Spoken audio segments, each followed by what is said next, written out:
So recently, I rewatched Jacob Collier's famous interview with Jun Lee, a video that was a major inspiration for my channel, and a certain super-ultra-hyper-mega-meta-lydian scale was mentioned. Essentially, you construct it by taking the first 4 notes of the C-Lydian scale, and then appending the first 4 notes of the G-Lydian scale, then the D-Lydian scale, and so on all the way around the circle of fifths. The result is a scale that doesn't arrive at a final note an octave above the first, but just keeps going, a serpent winding its way brighter and brighter around the circle of fifths. It's basically a bunch of Lydian scale fragments in sequence, but also a bunch of overlapping Lydian scales, but also the full circle of fifths progression. Beginner stuff, really. Anyway, it made me wonder if there were any other types of scales that fit into this class of, being an all-inclusive cyclical chord progression. I'm restricting my search to scales that share the same properties that I just mentioned.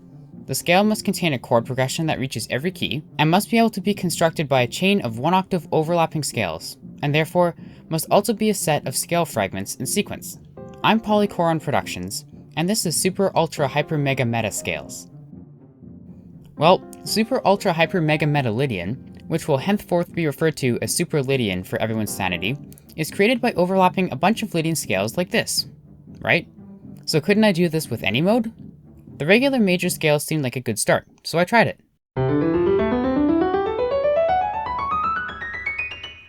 Then I tried Dorian,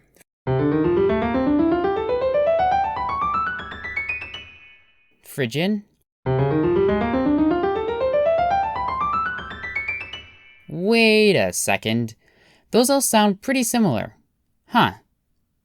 Okay, so I asked Jacob Collier, and it turns out that all these scales were just super Lydian the whole time. See? Modes are just iterations of the same scale, starting at different points. So using a major or minor fragment instead of a Lydian one only shifts the starting point of the scale instead of creating a new one. So super major, Dorian, and Phrygian are all just the same super Lydian scale, starting at different points. What actually determines if a new super-ultra-hyper-mega-meta scale can be created from a modal scale is the range of the fragment.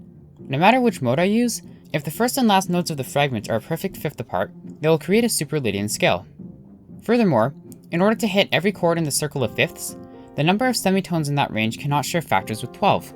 I made an entire video on this subject, but spoiler alert, there are 4 such intervals: the minor second, the perfect fourth, the perfect fifth, and the major seventh. Let's look at them in order, shall we? First, the major second. Because there's only 2 notes in this fragment, each note will be an overlap between 2 fragments, leaving no space for variation. The resulting scale sounds like this, which is just the chromatic scale, and you can see why it works. By definition, it passes through every tonal center, overlaps with itself, and can be formed of identical fragments. Although this isn't a particularly new scale, I still find it kind of charming that boring old scale with all the notes in it should really be called super-ultra-hyper-mega-meta-chromatic. Next is the perfect fourth. As you might know, the circle of fourths is a thing that exists in the world, really the circle of fifths in reverse. As such, the resulting scale will move through all of the same tonal centers as the fifth base super Lydian, but in reverse order. Using the first 4 notes of the major scale as our fragment, the scale sounds like this.